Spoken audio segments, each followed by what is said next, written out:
Wuchang Fallen Feathers is the newest Souls-like on the block, and I jumped straight in. Problem is, the bosses jumped straight into me. Some barely left a scratch, others turned me into a permanent floor ornament. But there can only be one boss to rule them all. Let's see who is the most dangerous. This is a Wrecklist for Wuchang Fallen Feathers. Kicking things off with the least dangerous boss, we've got Tang Palant's Maid. Technically she holds ranks 22 and 21 since she shows up twice and both times are just as easy as each other. The first fight feels like a warm-up, easing you into the game, but a few hours later, for no real reason, she's back. 0 deaths to both versions.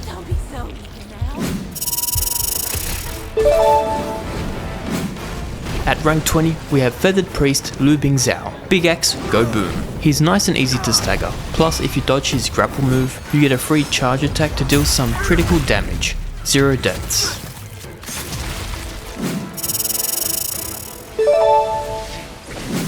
Next we have South General Liu Wenxiu. Pretty sure this is the first boss that introduced paralysis damage, and even after finishing the whole game, I still have no clue what that status effect actually does. What I do know is that he can't really take the heat, so just to rub it in, I dragged him to the fire show. The hardest part wasn't the fight itself, it was getting stuck in the corner after I beat him. I guess he was playing the long game. 0 deaths, but 1 forced quit. Such skill.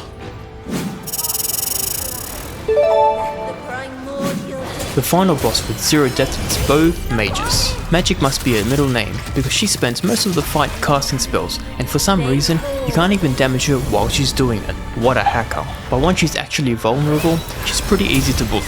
Bow mages, more like no mages, am I right?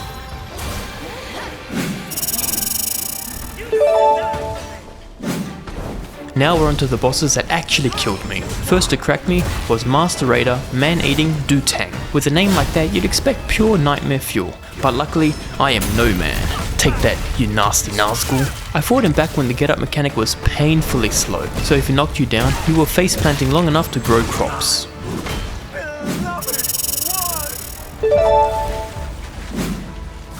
Next we've got the return of the game's first scripted but not really scripted death boss by Crew. This time though, it's payback. With some actual skills under our belt, the fight is way more manageable. A night and day difference from the first encounter where I didn't even land a single hit before going down. But if anyone asks, that was totally part of my plan. Bye bye Crew.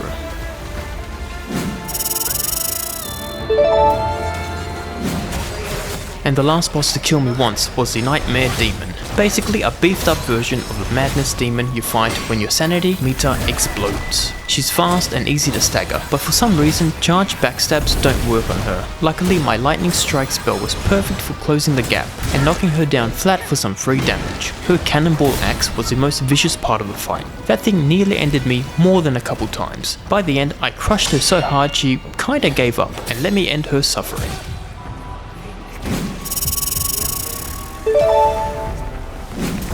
Reborn, Treant, Soulwood takes spot 14 with 2 deaths. One of those came because I didn't realise if you let the despair meter fill up, you die instantly. But once we've learnt his dirty tricks, we switched to Fire Blades and absolutely melted its health bar. This one was all bark, no bite.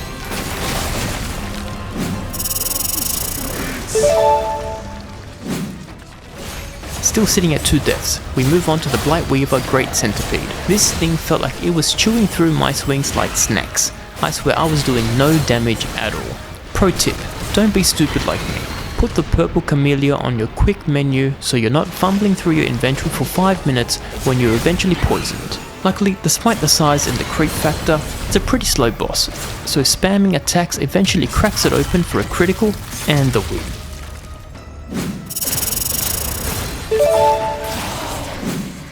At rank 12, with 2 deaths, we've got the Spider-Man wannabe herself, the perfect bride, Fang Ling. Though, honestly I'm not sure what's so perfect about having a demonic worm snake thing bursting out of your neck. Hard pass. She's the first boss to roll out a second health bar, but the Chimera phase was pretty easy. While she's doing her best impersonation of Kano's laser eyes from Mortal Kombat, you have a very large window to punish and shred her health. Flawless victory.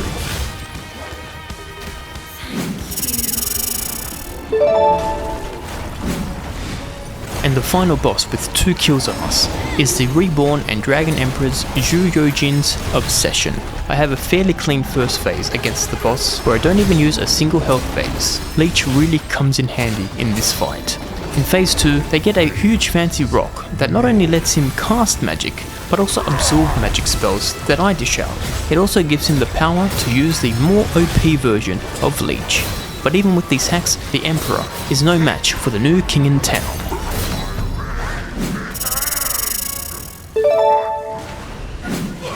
We have now broken into the top 10 and jump up a few deaths as well. Eternal Glory Zhao Yun's spirit took us down 4 times. The dude casually rocks 15 hit combos, and just when you think it's safe to attack him, he'll put out some ice spears straight from the floor. Charged backstabs are definitely the way to go in this fight. If you stick to his left side, which is your right side, you should be able to sneak a hit in to bring him down to his knees and get a good chunk of his health down. Just make sure to keep one eye on his shadow once he drops below half health.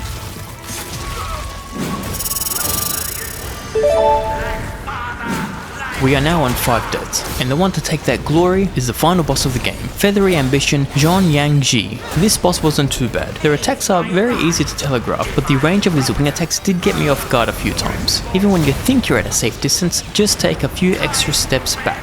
I also have no idea what you're meant to do with the water waves move. I just blocked them with my face and drank my juice as if nothing happened. The fireballs were also a pretty bad move to get stuck on, as you can get stun locked on them quite easily. But we put these foolish ambitions to rest, and move on to the next boss. At rank 8, with 6 deaths, we've got Fierce Tiger and Sovereign Xianzhong's Obsession. Another multi-health bar fight. And this one's a headache because the boss is huge and won't stop jumping around. Good luck keeping your camera under control. Then comes a plot twist. Turns out there's been a guy chilling inside the tiger this whole time, and phase 2 wakes him up. He picks up some new lightning powers, but ultimately isn't too bad. I found that most multi-health bar bosses felt way easier in their second phase than their first.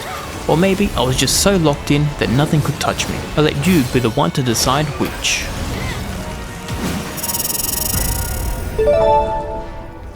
Next up is the General of the North, and he racked up 6 kills on me. I fought him back when the get up mechanic was slow, which made this fight a pain.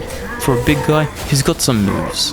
1 second he's swinging that massive sword, the next he's leaping into the air to do a 360 no-scope on you with his bow, then landing just to continue sniping you from a distance. One mistake and you're eating a full combo straight to death.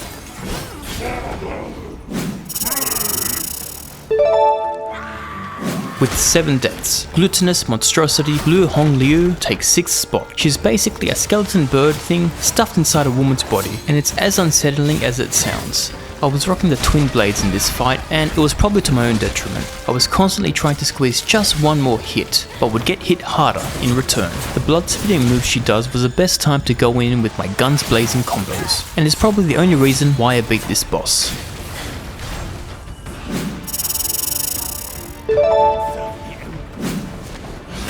Entering the top 5, but still at 7 deaths, we have Ming General Liu Cheng'en. This was still when countering still felt like a viable strategy. Problem was, I tunnel visioned on landing parries and ended up getting grabbed or kung fu kicked into the dirt more times than I'd like to admit. But once you got his moves down, it felt like a very deadly dance routine. Wow, your foundation. We jump up more than double the deaths to 15, and the one to hold rank 4 is Mistress of the Night Huang. She was very dangerous. Her kung fu kick combo would do some serious damage if you're not careful. Of course, this means countering was out of the equation. The most effective run I had was with the one-handed blade, so I switched to full magic for this fight. Her corruption ball spell insta-killed me so many times, so I decided to give her a taste of her own medicine. Turns out she is also weak to corruption, so it was a battle of the purple balls. Fortunately, my balls were better than hers.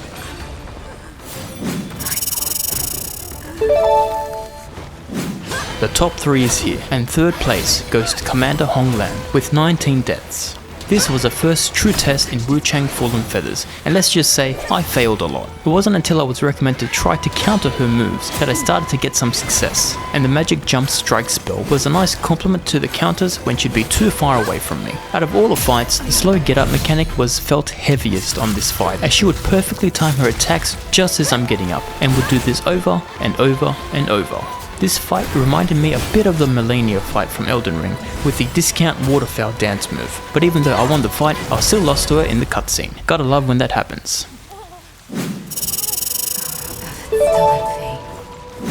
And in true Millennia fashion, Honglan is back with a bit more bite. We died 20 times to Vermillion Feathers Honglan, and I can't even blame the get up mechanic this time, because this was after they patched it. This fight looks pretty one-sided now, but this was after a lot of trial and error. We managed to find a winning combo with the magic spear that guaranteed a knockdown, and enough time for us to run behind her and get in a free charged attack. And then we obliterated, rinse and repeat, and we beat our second most dangerous adversary.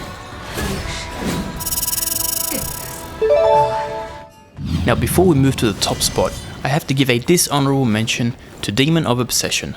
Apparently because I was nice to an NPC, I was locked out of this boss fight, so I wasn't able to fight her, so I'm going to pretend I was so strong that she was scared to face me. And now, a round of applause for the most dangerous boss in Wuchang Fallen Feathers. With a professional record of 26 kills, it's the bird lady herself, Bo Sorcerer. I had no answers for her. She was so fast, even if I dodged 90% of her attacks, the second I tried to swing my sword, I was dead. Then I remembered the ancient proverb, the pen is mightier than the sword, which I took as saying, use magic you scrub.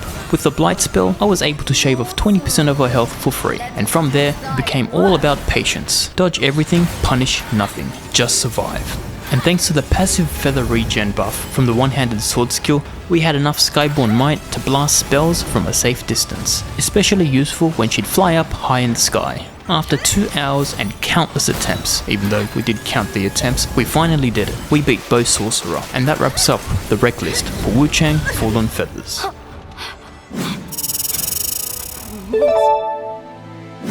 So we'll move on to everyone's favourite segment, the stats that nobody asked for. In total, I died 202 times in Wuchang Fallen Feathers. 126 of those deaths came from the hands of the bosses, and with the 22 bosses that we faced, that brings us to a kill-death ratio of 0.17, which is weirdly the same as the first Neo game and Flintlock, The Siege of Dawn. Very interesting.